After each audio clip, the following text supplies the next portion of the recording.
My name is Diane Kowalski. I am 43 years old, and at 9:17 on a Wednesday morning, I heard my husband say to his mother, while they believed I was sedated in the bedroom upstairs, "She won't even know they're here. She can't get out of bed anyway. Just tell everyone to come Saturday." I was standing at the top of the stairs. I had come down 4 steps, slowly, gripping the rail with both hands because my neurosurgeon had fused 2 vertebrae 5 days earlier, and every movement below my ribs felt like a negotiation between gravity and the 18 surgical staples holding my lower back together. I was coming down to ask Kyle if he could refill my water pitcher, the one with the blue lid and the hairline crack along the handle that I kept beside the bed, because reaching the bathroom faucet meant twisting in a way that made the staples pull against the surgical tape and sent a white flash of heat from my hip to my left knee. He was in the kitchen. His mother was on speaker. The connection was slightly tinny the way it always got when she called from her screened-in back porch, where the signal dropped to 2 bars. I could hear a wind chime behind her voice, the brass one with the long tubes that made a low, almost mournful sound when the air moved. I knew that wind chime. I had driven 40 minutes to a garden center in Millbury to buy it for her 3 Christmases ago, because she'd mentioned once, just once, that she liked the sound of deep chimes, and I was the kind of woman who remembered things like that. She won't even know they're here. She can't get out of bed anyway. I held the railing. My left hand, still bruised yellow-green from where the IV line had been removed 36 hours before discharge, gripped the wood so tightly I could feel the grain pressing into the meat of my palm, and something in me went completely still. Not frozen, not shocked, still in the way I go still on a job site when a load reading doesn't match the structural drawings, still in the way my body learned to go when the numbers are wrong and I need to understand how wrong before anyone else notices I've stopped moving.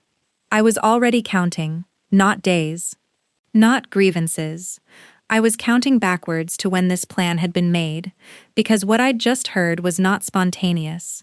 It was logistical. It was a woman confirming arrival details with her son about a decision that had already been made. There was one more thing said in that kitchen. Margot's voice, bright and practical, carrying up the stairwell with the particular clarity that speakerphone gives to voices that don't know they're being overheard. And tell her not to worry about the beds. I'll bring the good sheets from home. Hers always smell like that lavender detergent. A pause. Then, oh, and have her put Walter's heart medication in the upstairs bathroom cabinet. He forgets if it's not at eye level. I'll come back to that second detail. First, let me tell you how long this had been happening. But I'm not here to talk to Kyle. Not really. He'll hear this eventually, or he won't. What I'm here to do is talk to you. Before I tell you what I found when I started looking, what time is it where you are? I want to know how many people heard something they recognized in that opening. Because what you do in the moment after you hear something you weren't supposed to hear, that silence, that decision, it defines everything that follows. I am a structural load engineer. I have spent 15 years working for a municipal infrastructure assessment firm in Central Ohio, inspecting bridges, parking structures, commercial foundations, and load-bearing systems for signs of stress, fatigue, and failure. I can tell you whether a 40-year-old overpass is 6 months or 6 weeks from catastrophic compromise. I can read a hairline fracture in a concrete beam the way most people read a sentence, automatically without deciding to, because training has made the pattern recognition involuntary.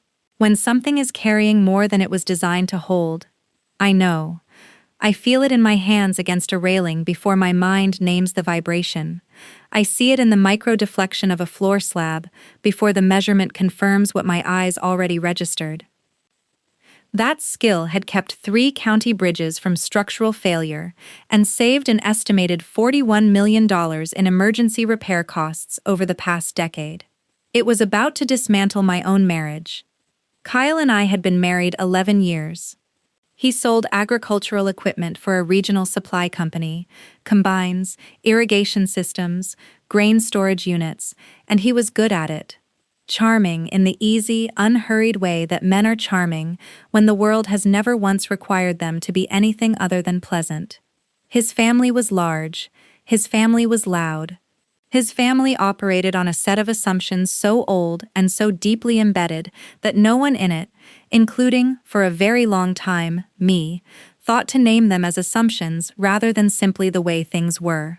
His mother, Margot, had organized a family gathering at our home every summer since our second year of marriage. Not a weekend, not a long weekend, a full occupation. 12 people across 7 days, Margot and her husband Walter, Kyle's older brother Dean, and Dean's wife Tanya, and their 3 children, Kyle's younger sister Paige, and her husband Rich and their infant daughter, and Margot's widowed sister Beverly, who arrived a day early every single year and stayed a day late and had never once in 9 summers acknowledged that either of those extra days required additional grocery shopping, additional bedding, additional 12 people, 7 days. Every July since the summer of 2014, and every single July, the machinery that made it possible was me. Exclusively me. Invisibly me. I bought the groceries. Not just groceries, specific groceries, because Walter's cardiologist had restricted his sodium, and Margot didn't eat cruciferous vegetables, and Dean's oldest child had a texture aversion that meant all fruit had to be peeled and cut into precise cubes, and Tanya required a specific high-protein yogurt that only one store in our area carried, and I had to drive 22 minutes each way to get it. I cooked every meal. I made the beds, 4 of them, plus 2 air mattresses in the living room, plus the pack and play in our bedroom closet, because Margot insisted the baby needed quiet, and our bedroom was the only room far enough from the living room noise. I laundered towels and sheets that smelled like other people's shampoo. I drove to the airport. I cleaned bathrooms that 12 people used, and no one but me thought to wipe down. I smiled in photographs where I was always standing at the edge of the frame, slightly blurred, because I had just stepped in from the kitchen where I was checking on something, and would step back out immediately after the shutter clicked. The irony is that I spent every working day calculating exactly how much weight a structure could safely hold before failure became inevitable. I could tell you to the 10th of a kilonewton what a corroded I-beam could bear.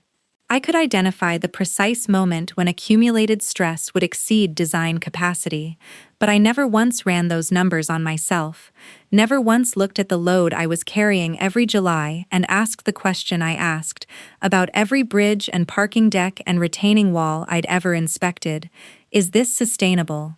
Or is this simply a failure that hasn't happened yet?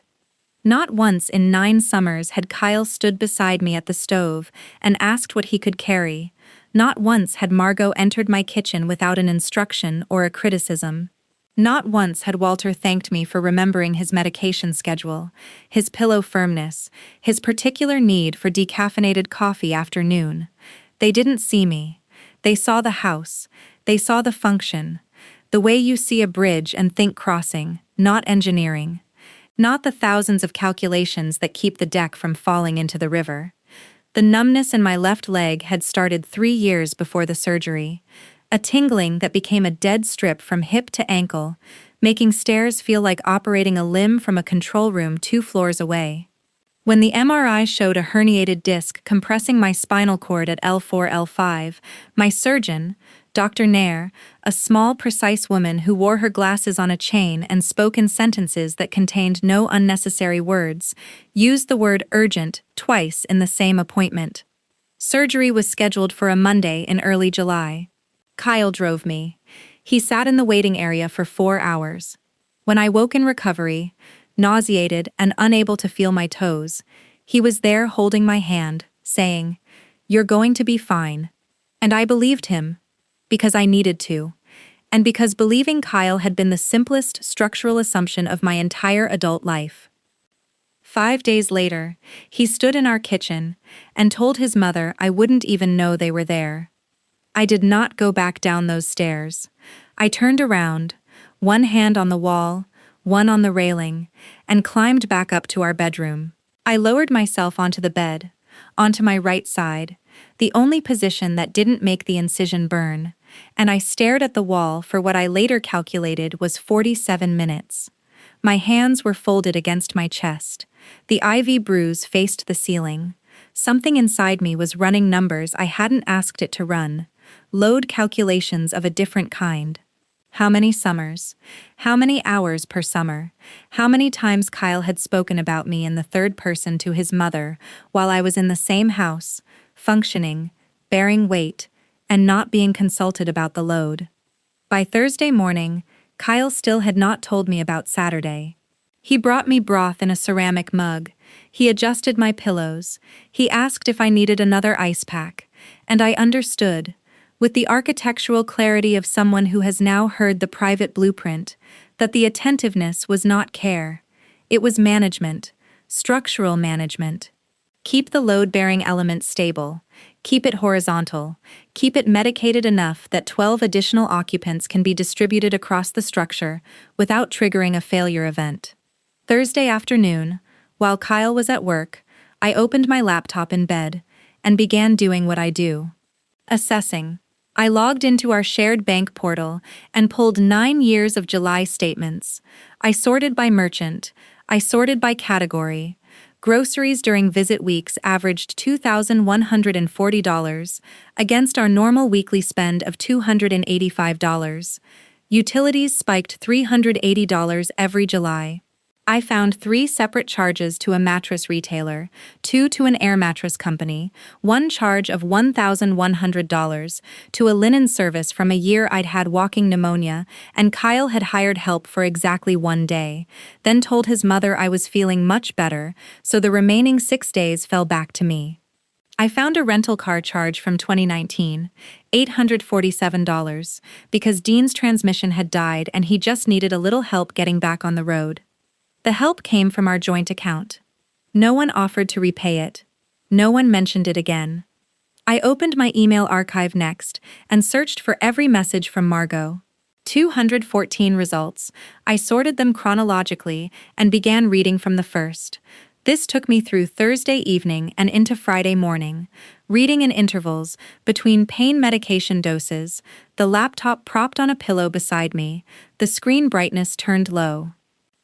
What I found in those emails constituted what I came to think of as the layers, like strata in a concrete core sample, each one telling you something about what was built on top of it and when. The first layer was the obvious insult, Wednesday morning.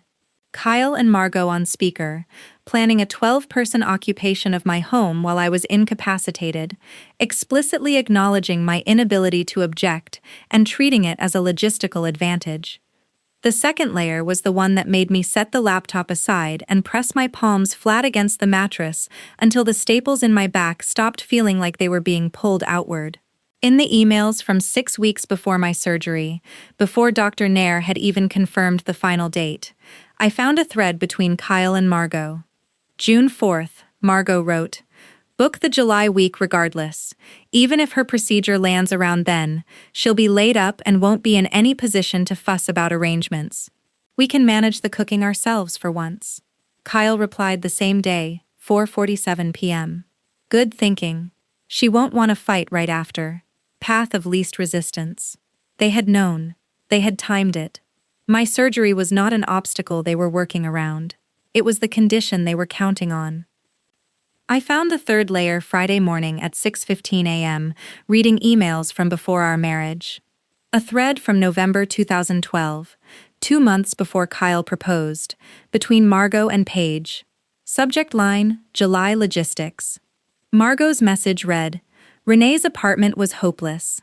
1 bathroom for 12 people. Remember that disaster? If Kyle settles down with this one, at least the house situation is handled. 3 bedrooms plus that finished basement. Tell him not to drag his feet." Kyle was CC'd. He never replied, but he never objected. He proposed to me in January 2013. I was not the first woman expected to host this family's summers. I was the first woman whose house was large enough to make the hosting efficient. I had been selected, at least in part, for my square footage. And then there was the fourth layer. The one I found Friday afternoon, when I did something I did every year for work, but had never thought to do for my own property. I logged into the county property tax portal. I entered my parcel number, and I saw that the mailing address for my tax notifications had been changed 8 months earlier. Changed from my home address to 4417 Birchwood Lane, Dayton. Margot's address. I stared at the screen for a very long time. My back throbbed in slow, structural waves. Something in me became perfectly still, colder than the first time, more precise. I clicked on the change form. It had been filed electronically. The signature read, D. Kowalski, in a standard digital font. The date was March 14th, a Tuesday. I was in Columbus that Tuesday, presenting a bridge assessment to the Franklin County Commissioners. My firm's travel log confirmed it. My hotel receipt confirmed it. I was 2 hours away from any device in my home when that signature was filed. But here was the almost correct flaw, the thing only my training caught. I sign everything D.M. Kowalski, always with the middle initial. 15 years of engineering stamps, professional certifications, and notarized inspection reports have made that initial as reflexive as breathing. The M was missing, and when I expanded the PDF to 400% and examined the signature image, because I have spent 15 years examining documents for structural consistency, the letter slant leaned 13 degrees left. I am right-handed. My natural slant leans 8 degrees right. It has never once in my professional career deviated leftward.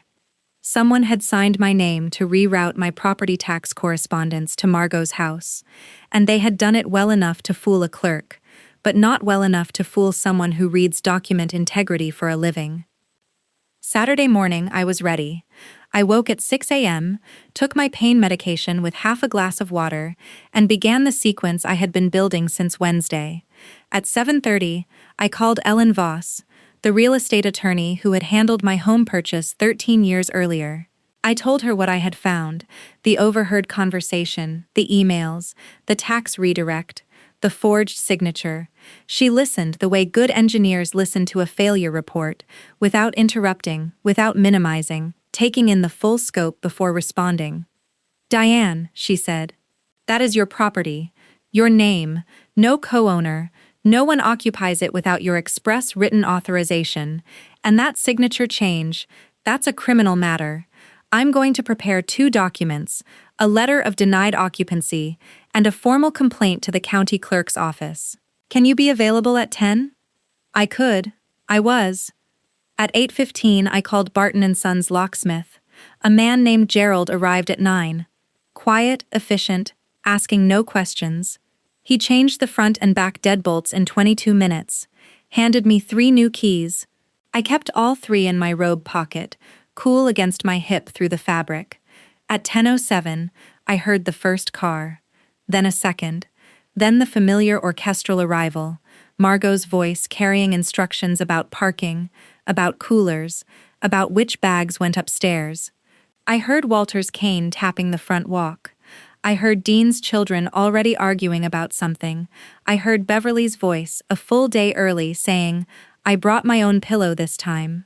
Kyle reached the front door first, tried the handle, found it locked, knocked twice. I was sitting at the kitchen table, my back brace cinched firmly, the folder of evidence centered in front of me, Ellen's letter printed and placed on top. I did not move. He called my phone. I watched it vibrate against the table surface. He knocked again. And then I heard Margot's voice through the door, sharp with the particular authority of a woman who has never once been denied entry anywhere. "Kyle, just open it. We've been driving since 6. I opened the door myself, slowly, because every movement still cost me something, but fully. I stood in the frame and looked at my husband, then at Margot on the porch step behind him, then at the driveway filling with people and luggage, and the particular assumption that everything was already decided. "The house is closed to visitors," I said, effective immediately. "My attorney has prepared a letter confirming my sole ownership and denying occupancy authorization. No one enters without my written consent." Kyle's face went blank. Not angry, not confused, blank. The way a system goes offline when it receives an input, it has no programming to process. Margot stepped forward. One step. Her purse still over her shoulder. Diane, don't be absurd. We've driven 6 hours. The children need a bathroom. There's a gas station on Route 9, 3 minutes east. This is ridiculous. Kyle, tell her. I heard you, Margot. I kept my voice level. Flat. The same register I use when delivering a failure assessment to a room full of county officials who don't want to hear it. Wednesday morning. On speaker. She won't even know they're here. I was on the stairs. Margot's lips pressed together. Then, you're being dramatic. The surgery has your nerves. I also have your emails. I looked at Kyle. June 4th. She won't want to fight right after. Path of least resistance. Would you like me to read it in front of everyone, or would you prefer the summary? Kyle's jaw moved. No sound. Dean appeared at the bottom of the porch steps, his youngest on his hip, confusion folding his forehead. What's going on? Are we going in? No, I said. Margot drew herself up. After everything this family has done for you, Diane, after 20 years of... 9, I said. We've been married 11. You've been occupying my house for 9. And in those 9 years, the total cost of hosting your family, groceries, utilities, equipment, travel, 1 rental car, and 3 years of your airfare comes to $47,316. I have the receipts. Walter's cane stopped tapping. Beverly, standing beside the second car with her pillow clutched against her chest, went very still. You're making a mistake, Margot said. Her voice had shifted, not softer but more controlled. The voice of a woman recalculating, we are Kyle's family, this is his home too. It isn't. I said it quietly, without heat, the way you state a measurement. It never has been. My name is on the deed. Only mine. It was my home before I married your son. And someone, I looked directly at her, filed a forged signature on my property tax correspondence 8 months ago, redirecting my notifications to your address. The signature was missing my middle initial, and the slant was wrong. That was when Ellen Voss's car pulled around Dean's SUV and parked at the curb. She stepped out carrying a manila folder, dressed in a charcoal blazer that communicated exactly what it was designed to communicate. She walked up the drive without hurrying, nodded to me once, and addressed Kyle directly. Mr. Kowalski, I'm Ellen Voss. I represent your wife in matters pertaining to this property. This letter confirms sole ownership and formal denial of occupancy. Attached you'll find documentation of an unauthorized signature filed with the county tax portal on March 14th, which has been reported to the clerk's office. I recommend you retain your own counsel. Kyle took the letter. His hand was steady, but his face was not. Margot read over his shoulder, and for the first time in my 11 years of knowing her, she did not speak. I looked at Kyle. And I said the thing I had been composing since Wednesday morning, standing on the 4th stair with 18 staples in my spine and a bruise on my hand and the sound of my own disposability delivered in the cadence of a weather report. You planned around my body like it was a scheduling problem. Then I stepped back inside my house, and I closed the door.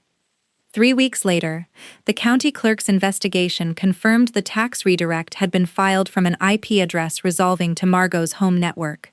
She was not charged, but a fraud flag was placed on my property file, and a formal warning letter, permanent, public, attached to her name, was issued by the county clerk's office. Kyle moved to Dean's house for 26 days, not because I asked, because he said he needed to think. During those 26 days, I did my physical therapy exercises alone in my living room. I walked the hallway in measured laps, 47 steps end to end, the same number every morning. I read the novel I had started 9 months earlier and never finished because there was never silence enough in my own home to hold a thought longer than the distance between one interruption and the next. My back healed. The staples came out on a Tuesday morning. Dr. Nair's small, precise fingers working with the removal tool while she said, "You're recovering well. Are you resting?" And I said, "Yes, finally." And I meant it in more ways than she knew. Paige called on the 14th day. Her voice was thin, navigating something unrehearsed. "I didn't know about the emails," she said. "I didn't know about the tax form. I should have noticed how much you were doing all those years. I was comfortable, and I'm sorry." It was real. The apology had weight and specificity, and the particular texture of something that cost the person saying it. But it did not undo 9 summers. It did not give me back $47,000 or the years of silence that made that number possible. I said, "Thank you, Paige," and I did not say more. Not yet. She sent a handwritten card the following week. Just 3 sentences. No justification. No explanation. Just, "I saw what I wanted to see. I should have seen you. I'm trying to learn the difference." I put it on the kitchen windowsill, where I could look at it while I decided what it meant. Kyle came home on a Sunday in August. He sat at the kitchen table, the same table where Ellen's letter had been centered 5 weeks earlier, and he held his coffee mug with both hands without drinking from it and said, "I read everything, all of it, and I can't explain why I thought it was normal. I can't explain why it never occurred to me to ask you whether you were okay with any of it." I didn't fill the silence for him. I let it stay in the room like a third person. "I want to be different," he said. "I don't know if you believe that. I don't know if I've earned the chance to show you. But I need you to know that I hear it now. What you were doing, what it cost, I hear it." "Then you need to understand something," I said. "This house is mine. Any future visit by anyone, your family, my family, anyone, happens only with my explicit, advance, written agreement. And no one sleeps under this roof without me choosing it. That is not a negotiation." He nodded. The way a man nods when he is learning something he should have known for a decade and is trying not to let the shame of that delay prevent him from learning it now. Margot did not contact me for 4 months. When she finally called, a Thursday evening in November, the early dark already pressing against the kitchen windows, her voice was smaller than I had ever heard it. Not apologetic exactly. Margot did not possess the architecture for a full apology, but diminished. Careful. The voice of a woman who had tried a door and found it locked and was now asking whether a window might be open. "Diane," she said, "I was wondering whether whether we might come, just Walter and me, for the day. I'd bring the sweet potatoes. The ones Walter likes." I stood in my kitchen alone. The November light was thin and gray through the window over the sink. My back did not hurt. The brace was folded in a box in the hall closet, beside the stack of old engineering manuals I kept meaning to donate. The house was quiet, in a way it had never been quiet, during the years when quiet was simply the brief space between one demand and the next. "I'll think about it," I said. "I'll let you know by Monday." "Of course," she said. "Thank you." I gave her my answer on Saturday. I said yes. And when she arrived Thanksgiving morning, carrying a casserole dish, the sweet potatoes, still warm, covered in a kitchen towel I recognized as her best one, she paused at the threshold and waited. She did not step inside until I said, "Come in, Margot." She nodded, and she entered my home the way a person enters a place they have been invited into for the first time, which, in every way that mattered, she had. There is something I have come to understand about the things people say when they believe no one is listening. It does not reveal who they truly are. That framing is too clean, too dramatic for the ordinary mechanics of how families cause harm. What it reveals is the cost of being invisible inside a system that requires your labor, but not your consent. Kyle did not say those words because he was cruel. He said them because the structure of our family had been designed. Across years, across summers, across 12 people arriving and departing, and never once seeing the engineering that held it all up, to make my absence from the conversation feel natural. Load-bearing elements do not get consulted about the weight placed on them. They simply hold it until they don't. I do not believe consequences are revenge. I believe they are what was always owed, the natural result of a structure being asked to bear more than its design allows. What I did that Saturday morning was not punishment. It was a load assessment that finally included myself in the calculation. It was the first time in 9 years I looked at the structure of my own life and said, "This is past capacity. This was always past capacity, and the fact that it hasn't failed yet does not mean it was built to hold this." If the people in your life spoke about you the way Kyle spoke about me when he believed I was sedated upstairs, what would you hear? And more importantly, would you already know? Would you have known for years, the way I knew in my hands and my spine and my silence, and simply chosen to call it something other than what it was? This story is a fictional narrative created for entertainment, education, and dramatic reflection. We hope it reminded you that your dignity is not negotiable, and that setting a boundary, even a painful one, can be an act of love for yourself and everyone the pattern would have reached next.